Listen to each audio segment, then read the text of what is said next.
ನನ್ನಿಂದೆ ನನ್ನ ಪರ್ಸ್ನಲ್ ವಿಷಯನೇ ತನಿಖೆ ಮಾಡ್ತೀರಾ? ನನಗೆ ಸಂಬಳ ಕೊಡೋದೇ ಅದಕ್ಕೆ. ನಿಮ್ಮ ಸಂಬಂಧದ ವಿಚಾರವಾಗಿ ನಿಮಗೂ ನಿಮ್ಮ ಹೆಂಡತಿಗೂ ಜಗಳ ಆಗ್ತಿತ್ತು ಅಲ್ವಾ? ಚಾನ್ಸೇ ಇಲ್ಲ. ಅವಳಿಗೆ ಈ ವಿಷಯ ಗೊತ್ತೇ ಇಲ್ಲ.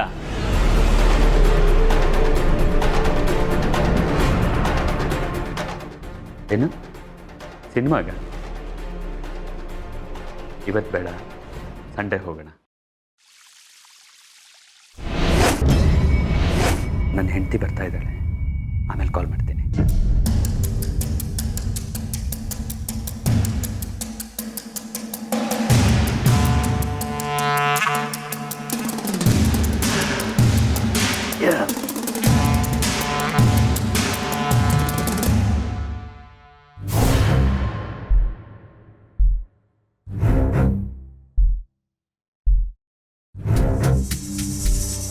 ಎಷ್ಟು ಸಲ ಹೇಳಿದ್ದೀನಿ ನಿಮಗೆ, ಆಫೀಸಿಂದ ಬಂದಮೇಲೆ ಅದೇ ಬಟ್ಟೆಯಲ್ಲಿ ಹಾಸಿಗೆ ಮೇಲೆ ಮಲಗಬೇಡಿ ಅಂತ. ಎದ್ದೇಳಿ ಎದ್ದೇಳಿ. ತುಂಬ ಟಯರ್ಡ್ ಆಗಿತ್ತು, ಅದಕ್ಕೆ ಹಾಗೆ ರೆಸ್ಟ್ ಮಾಡ್ತಾ ಇದ್ದೆ. ನೀನು ತುಂಬ ಸುಸ್ತಾಗಿದೆಯಾ? ಯಾಕೆ, ಏನಾಯಿತು? ಕೇಳಿಸ್ಲಿಲ್ವಾ? ಈಗ ತಾನೇ ವಾಮಿಟ್ ಮಾಡಿ ಬಂದೆ. ಅದೆಲ್ಲ ಇಂಥ ಟೈಮಲ್ಲಿ ಸಹಜ ಅಲ್ವಾ? ಏನ್ರಿ ಸಹಜ? ಪ್ರೆಗ್ನೆನ್ಸಿ ಸಿಂಟಮ್ಸಿಗೆ ಬರೋ ವಾಮಿಟ್ ಬೇರೆ, ಇದು ಬೇರೆ. ಅದೇಗೆ ಬೇರೆ ಆಗುತ್ತೆ? ಓಕೆ ಓಕೆ, ಇರಿಟೇಟ್ ಆಗಬೇಡ. ಒಂದು ಮಗು ಆಗಲಿ, ಆಮೇಲೆ ಎಲ್ಲ ಸರಿ ಹೋಗುತ್ತೆ. ಮಗು ಮಗು ಮಗು ನಾನು ಬದುಕಿದ್ರೆ ಅಲ್ವಾ ಮಗು ಕೊಡೋಕ್ಕೆ? ಯಾಕೆ ಏನೇನೋ ಮಾತಾಡ್ತಾ ಇದೀಯಾ? ನೋಡು, ನಾನೊಬ್ಬ ಮಗ ಆಗಿ ನೀನೊಬ್ಬಳು ಸೊಸೆಯಾಗಿ ತಂದೆ ತಾಯಿ ಆಸೆನ ಪೂರೈಸೋದು ನಮ್ಮ ಕರ್ತವ್ಯ ಅಲ್ವಾ? ಅಂದರೆ ನಿಮಗೆ ನಿಮ್ಮ ಅಪ್ಪ ಅಮ್ಮಂದೇ ಯೋಚನೆ, ನನ್ನ ಯೋಚನೆ ಇಲ್ಲ ಅಲ್ವಾ? ನಾನು ಹಾಗೆಲ್ಲ ಹೇಳಿದೆ. ಬಿಡಿ, ಒಟ್ಟಿನಲ್ಲಿ ನಾನು ಸತ್ತು ನಿಮ್ಗೊಂದು ಮಗು ಕೊಟ್ಟು ಸಾಯ್ಬೇಕು ಅಲ್ವಾ? ಶೋಭಾ ಶೋಭಾ,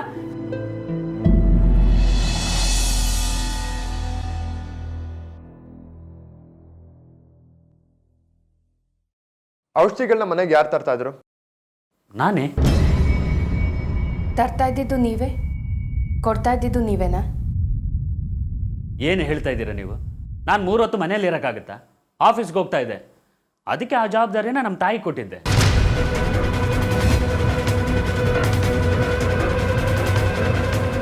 ನೀವೇನು ಹೊಡ್ಬೋದು, ನಿಮ್ಮ ತಾಯಿನ ಕಳಿಸಿ.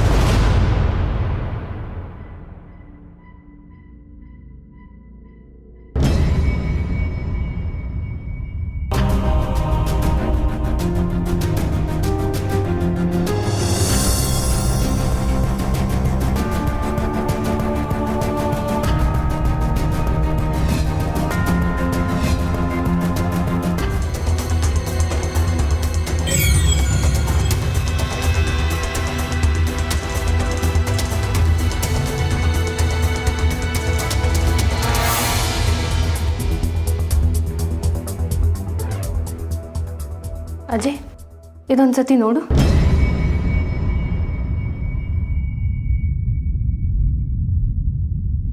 ಇದೇನಿದು? ನಾನು ಅಷ್ಟೊಂದು ಅನಿಮಿಕ್ ಆಗಿದ್ದಾಗಲೇ ಡಾಕ್ಟ್ರು 2 ಟ್ಯಾಬ್ಲೆಟ್ ಮೇಲೆ ಯಾವುದೇ ಕಾರಣಕ್ಕೂ ತೊಗೊಬೇಡಿ ಅಂತ ಹೇಳಿದರು. ಇಲ್ಲಿ ನೋಡಿದ್ರೆ 3 ಟ್ಯಾಬ್ಲೆಟ್ ಅಂತ ಬರೆದಿದೆ. ಅದು ಅಲ್ಲ, ಇಲ್ಲಿ ನೋಡು Ajay, course to be completed ಅಂತ ಬರೆದಿದ್ದಾರೆ.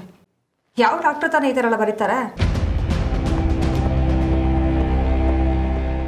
ಅಜಯ್, ಮಾತ್ರೆಗಳು ಬರ್ದಿರೋ ಹ್ಯಾಂಡ್ ರೈಟಿಂಗು ಈ ಹ್ಯಾಂಡ್ ರೈಟಿಂಗು ತುಂಬ ವ್ಯತ್ಯಾಸ ಇದೆ ಅನ್ನಿಸ್ತಿಲ್ವಾ?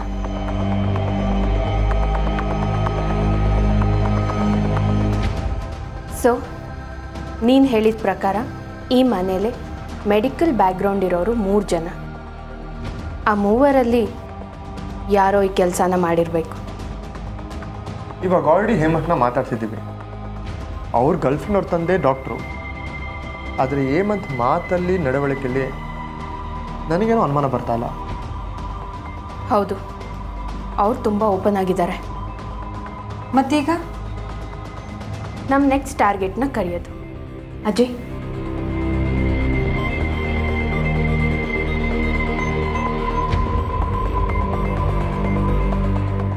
ಇದೇನು ಮನೇನೋ ಪೊಲೀಸ್ ಸ್ಟೇಷನೋ ಒಂದು ಗೊತ್ತಾಗ್ತಿಲ್ಲ. ಮಿಸ್ಟರ್ ಮುರಳಿ, ಹೋಗಪ್ಪ.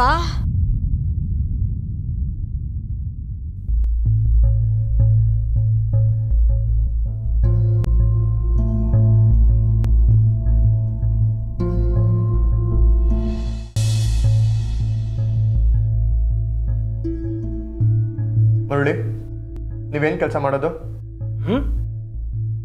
ಒಂದೇ ಕಾಲೋನಿ ನಿಮಗೆ ಗೊತ್ತಿಲ್ವಾ? ಕೇಳ್ತಿರೋದು ನಿಮ್ಮ ನೇಬರ್ ಅಲ್ಲ, police officer. I am sorry. ಹಾಂ, ನಮ್ಮದೇ ಅದೊಂದು ಕಂಪ್ನಿ ಇದೆ, ಅದನ್ನು ನೋಡ್ಕೋತಾ ಇದ್ದೀನಿ. ಸಂಜೆ ತನಕ ಅಲ್ಲಿರ್ತೀನಿ. ಸಂಜೆ ಆದ ನಂತರ ಒಂದು ಹಾಸ್ಪಿಟ್ಲಲ್ಲಿ ಫಿಸಿಯೋಥೆರಪಿಸ್ಟಾಗಿ ವರ್ಕ್ ಮಾಡ್ತೀನಿ. ಫಿಸಿಯೋಥೆರಪಿಸ್ಟಾ? ಯಾಕೆ ಎರಡೆರಡು ಕೆಲಸ? ಫ್ಯಾಮ್ಲಿ ನೋಡ್ಕೊಳ್ಳೋದು, ಕಂಪ್ನಿ ನೋಡ್ಕೊಳ್ಳೋದು ನನ್ನ ಕರ್ತವ್ಯ. ಫಿಸಿಯೋಥೆರಪಿಸ್ಟು ಅದು ನನ್ನ ಪ್ಯಾಷನ್ ಅಷ್ಟೇ. ಕೊಲೆ ಮಾಡೋದು ನಿಮ್ಮ ಪ್ಯಾಷನಾ? ವಾಟ್? ಏನ? ವಾಟ್ ಅಂದರೂ ಅಷ್ಟೇ, ಏನು ಅಂದರೂ ಅಷ್ಟೇ. ಶೋಭಾನ ಕೊಲೆ ಮಾಡಿದ್ದು ನೀವೇ. ನಾನು ಯಾಕ್ರೆ ಅವಳನ್ನು ಕೊಲ್ಲಿ? ಆಸ್ತಿಗೋಸ್ಕರ. ಹೆಣ್ಮಗು ಇರೋ ನಿಮಗೆ ಗೋಪಿಕಾ ಅವ್ರ ಹೆಲ್ತ್ ಪ್ರಾಬ್ಲಮಿಂದ ಇನ್ನೊಂದು ಮಗು ಆಗೋ ಚಾನ್ಸಸ್ ಇಲ್ಲ. ಶೋಭಾಗೆಲ್ಲಿ ಗಂಡು ಮಗು ಆಗಿಬಿಟ್ರೆ ಆಸ್ತಿ ಎಲ್ಲ ನಿಮ್ಮ ತಮ್ಮನ ಪಾಲಾಗುತ್ತೆ ಅಂತ ಶೋಭಾನ ಕೊಲೆ ಮಾಡಿದ್ರಿ. ನೀವು ಫಿಸಿಯೋಥೆರಪಿಸ್ಟ್ ಆಗಿರೋದ್ರಿಂದ ನಿಮಗೆ ಔಷಧಿಗಳ ಬಗ್ಗೆ ಗೊತ್ತಿರುತ್ತೆ, ಡಾಕ್ಟರ್ಗಳ ಪರಿಚಯ ಇರುತ್ತೆ. So it's clear. ಹೇ, ಬಾಯಿಗೆ ಬಂದಾಗೆಲ್ಲ ಮಾತಾಡಬೇಡಿ. ಯಾವ ಊರು ಪೊಲೀಸ್ ನೀವು? ಯಾವ ಸೀಮೆ ಪತ್ತೆದಾರಿ ನೀವು? ಅಲ್ಲ, ನಾನು ಫಿಸಿಯೋಥೆರಪಿಸ್ಟ್ ಆಗಿರೋದಕ್ಕೂ ನನ್ನ ತಮ್ಮನ ಹೆಂಡತಿ ಸಾವುಗೂ ಏನ್ರಿ ಸಂಬಂಧ? ನನ್ನ ತಮ್ಮಂಗೆ ಏನಾದ್ರು ಗಂಡು ಮಗು ಆದರೆ ಆ ಮಗುನು ನನ್ನ ಮಗನೇ ಅಂತ ತಿಳ್ಕೊಬೇಕು ಅಂತ ಇದ್ದೋ ನಾನು. ಅಂಥದ್ರಲ್ಲಿ ನನ್ನ ತಮ್ಮನ ಜೀವನನ ಕತ್ತಕ್ಕೆ ತಳ್ಳುವಂಥ ಕಟ್ಕ ಅಲ್ಲ ರೀ ನಾನು. ಆಗ ನೋಡಿದ್ರೆ ನನ್ನ ಹೆಂಡತಿ ತಮ್ಮನೇ ಒಳ್ಳೆ ಹಾಸ್ಪಿಟಲ್ ಮಾಡಿದ್ದಾನೆ, ಎಷ್ಟೋ ಸಲ ಕರೆದಿದ್ದಾನೆ. ಆದರೆ ಅವನ ಕೈ ಕೆಳಗೆ ಕೆಲಸ ಮಾಡೋದಕ್ಕೆ ನನಗಿಷ್ಟ ಇಲ್ಲ. ಪಾರ್ಟ್ನರ್ಶಿಪ್ ಕೊಡ್ತೀನಿ ಅಂತ ಹಣದಾಸೆ ತೋರಿಸ್ದ. ಆದರೆ ನಾನು ಯಾವತ್ತೂ ಹಣಕ್ಕೆ ಬೆಲೆ ಕೊಡೋನಲ್ಲ, ಸಂಬಂಧಕ್ಕೆ ಬೆಲೆ ಕೊಡೋ. ಅರ್ಥ ಆಯ್ತಾ? ಅರ್ಥ ಮಾಡ್ಕೊತೀವಿ. ಎಲ್ಲರನ್ನೂ ಅನುಮಾನದಿಂದ ನೋಡೋದು ನಮ್ಮ ಡ್ಯೂಟಿ. ಆದರೆ ಅನುಮಾನನೇ ನಿಜ ಆಗಬಾರ್ದು ಅಂತ ಬೇಡ್ಕೊಳ್ಳಿ. ಮೇಡಮ್, ಇನ್ನು ನೀವು ಹೊಡ್ಬೋದು. ಗೋಪಿಕಾ ಅವ್ರನ್ನ ಕಳಿಸಿ. ಆಗ್ಲೇ ಅವಳ ಹತ್ರ ಮಾತಾಡಿದ್ರು ಅಂತಲ್ಲ. ಈಗಲೂ ಮಾತಾಡಬೇಕು ಪ್ಲೀಸ್.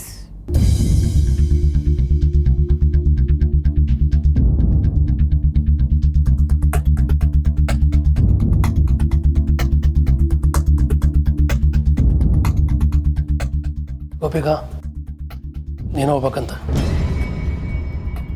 ನಾನಾ? ಮತ್ತೊಂದು ಸರಿ? ಹೂನಮ್ಮ, ಒಂದ್ಸರಿ ಅಲ್ಲ 10 ಸರಿ ಕರೆದ್ರೂ ಹೋಗ್ಬೇಕು ಅಂತ ಕೆಲಸ ಮಾಡ್ಕೊಂಡ್ ಬಂದಿರೋದು ನೀವು. ನೀನು ಹೋಗ.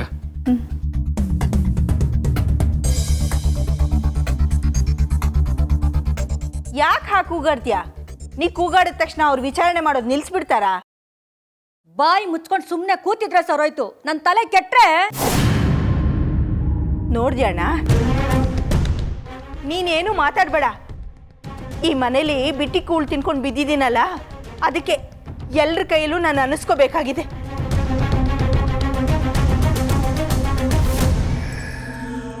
ಕರ್ಮ. ಶೋಭಾನ ಕೊಂದಿದ್ದು ಯಾರು ಅಂತ ಹೇಳೋ ಟೈಮ್ ಬಂತು.